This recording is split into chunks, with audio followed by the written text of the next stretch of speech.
이 첼시의 클럽 월드컵 우승이 우연이 아닌 몇 달, 아니 1년 전부터 철저히 계획한 작전이었다면 믿으시겠습니까?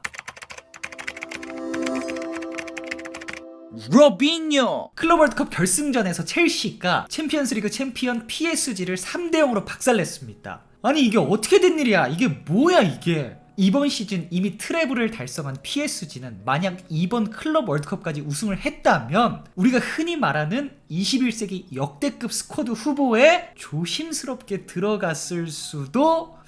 이 안엔 솔직히 오반가? 토트넘 꺾고 슈퍼컵까지 우승해서 5관왕을 달성했어도 그래도 안 돼요?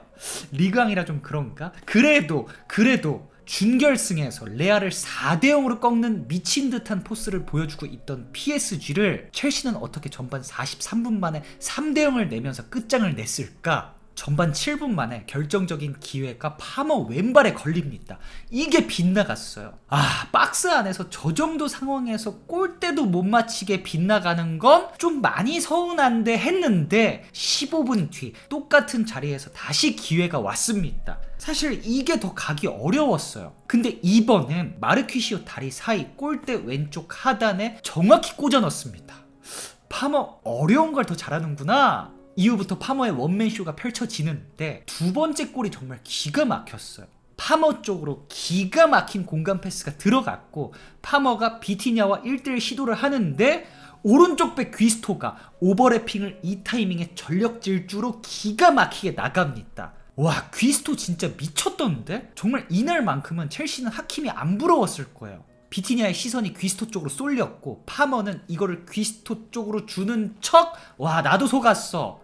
정말 딱 귀스토 스피드 살려줘서 귀스토가 반대편 네트 보고 크로스, 이 각이 너무나 예뻤거든요. 흔히 나오는 패턴이고. 근데 귀스토 안 주고 안으로 치더니 파머가 바로 네트 주겠구나 한순간 그대로 슛! 첫 번째 골과 같이 왼쪽 하단으로 집어 넣습니다. 와, 파머 어려운 걸 잘하는구나. 이 파머의 템포와 타이밍이 정말 파리 수비수들이 아예 예측을 못했고 TV로 보는 나도 못했고, 이 때문에 196cm의 돈나룸마도 2번이나 연속으로 공을 건들지도 못했습니다.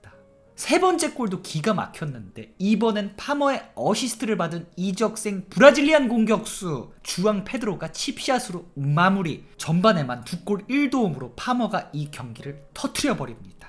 끝. 그런데 이런 파머의 원맨쇼를 경기 전에 미리 설계했던 사람이 있었는데 그건 바로 마레스카 감독입니다. 이 사람 준비 제대로 하고 나왔어요. 우선 파리 왼쪽 풀백 누노 멘데스가 수비 가담에 약하다는 점을 분석했고 그쪽을 공략하기로 판단합니다. 그래서 준결승엔 공격형 미드필더로 출전했던 파머를 오른쪽 윙에 배치하고 뒤에선 귀스토가 서포트, 중앙엔 엔조를 세워서 삼각 형태를 만들었습니다. 이 구조 덕분에 파머가 계속해서 1대1 또는 프리하게 공을 잡을 수 있었고 그게 바로 전반전에 2골 1도움으로 나타난 거였어요. 그리고 또 마레스카 감독은 준결승에서 PSG 상대로 미드 블록까지 내려섰다가 4대0으로 두드러 맞은 레알을 보고 첼시는 물러서지 않고 경기 시작부터 전방 압박을 시도합니다. 그래서 전반 10분까지 PSG 거의 하프라인도 못 넘게 만들어서 저 보고 있었는데 채팅창에 물음표 뭐야? 왜 첼시가 반코트함? 이런 채팅까지 나왔었어요. 후에 인터뷰에서 마레스카는 이미 경기 시작 10분 만에 끝난 경기였다 라고 말했습니다. 맛있다. 10분 만에 끝난 경기라고? 이거 LK 입장에서는 엄청 자존심 상하는 멘트죠. 하지만 한 골, 두 골, 세 골 먹고도 어떤 큰 대처를 하지 않고 대회 내내 비슷한 전술 그대로 간 엘리케도 사실 할 말이 없죠. 그런데 이 첼시의 클럽 월드컵 우승이 우연이 아닌 몇 달, 아니 1년 전부터 철저히 계획한 작전이었다면 믿으시겠습니까? 첼시는 24-25, 25-26 시즌을 하나의 더블 시즌으로 보고 클럽 월드컵을 중심에 둔 장기 설계를 세웁니다. 문제는 포체티노의 계약이 이 더블 시즌의 중간인 2025년 6월에 끝나는 계약이었어요. 포체티노의 첼시가 이미 그리 좋지 못했고 애매하게 1년 더 가다가 24-25 시즌 중간에 애매하게 해임하게 되면 클럽 월드컵 일정이 꼬이게 되는 거죠. 그래서 첼시는 결정을 앞당깁니다. 지금 교체하고 1년 동안 준비하자. 결국 포체티노는 미국 대표팀 감독으로 떠났고 첼시는 마레스카에게 팀을 맡기게 됩니다. 그 결과 첼시는 첫 시즌 만에 챔스 진출, 컨퍼런스 우승, 클럽 월드컵 우승을 일궈냈고 포체티노는 며칠 전 골드컵에서 멕시코에게 패하며 우승에 실패하면서 안 좋은 의미로 또 화제가 되었었죠.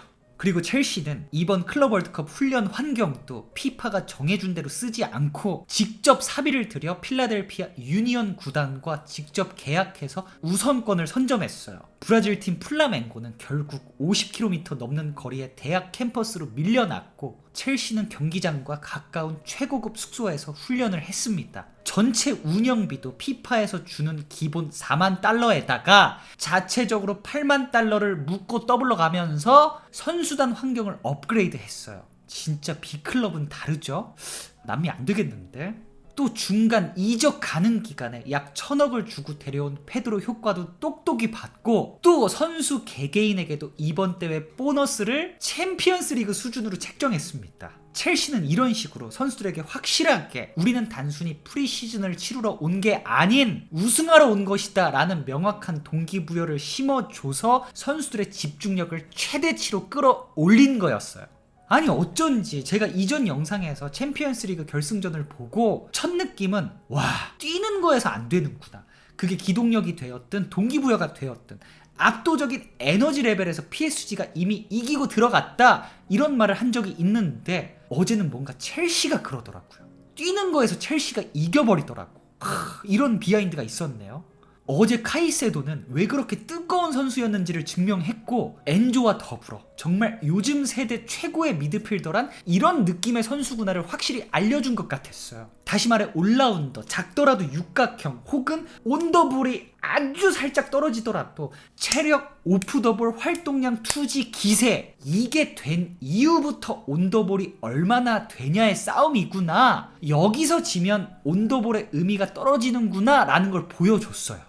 네투 마찬가지고 요즘 세대 최고 윙어 그리고 원톱에서 결정력까지는 큰 기대 안 했는데 소유 연계까지 되는 페드로만 있어도 첼시 올 시즌 강할 것 같은데 교체로 델랍이 들어와서 너무 무서웠고 델랍도 입스위치 시즌을 봤다면 진작부터 실패할 수 없는 영입에 가까웠던 선수라 페드로 미들도 되니까 델랍, 페드로, 네투, 파머, 엔조, 카이세도 이렇게 다 같이 들어간다면 진짜 PL 최강 라인업 중 하나일 것 같아요. 다음 시즌 첼시 너무나 기대됩니다. 마지막으로 첼시가 클럽 월드컵에서 우승 트로피를 들어 올린 순간 경기장에서 가장 만족스러웠던 사람은 콜 파머도 마레스카도 아닌 구단주 보엘리였을 겁니다. 보엘리는 지난 2년간 무려 50명에 가까운 이적, 1억 파운드 이상 지출, 여성팀 강제 매각, 도무지 일관성 없는 투자로 무계획 돈지랄이라는 비판을 받아왔어요. 하지만 이번 클럽 월드컵 우승은 그동안의 이 프로젝트가 틀리지 않았다. 처음으로 구체적 성과로 연결된 순간이었습니다. 첼시는 우선 재정적 측면에서 약 1,500억 원의 챔피언스리그 우승급 수익을 올렸고 상징적 가치도 엄청 커졌습니다. 보엘리는 이번 마케팅에서 파머의 얼굴을 주간 타임스퀘어 광고판, 록펠러 센터 촬영 등 파머를 전면에 내세웠는데 그 파머가 결승전에서 2골 1도움으로 골든볼을 딱! 이거만큼 성공적인 마케팅도 없었을 거예요. 이로써 첼시는 이번 시즌 컨퍼런스 우승 좋은데 솔직히 프리미어리그 탑4 복귀 챔스 진출 오 그래 뭐 근데 첼시인데 원래가 빅4 해야지 클럽 월드컵 우승 설마 옛날 램파드, 존 테리, 드로그바 시절 다시 오나? 라는 기대감을 팬들에게 심어줬습니다. 과연 첼시는 다음 시즌 이전의 영광을 되찾을 수 있을까요?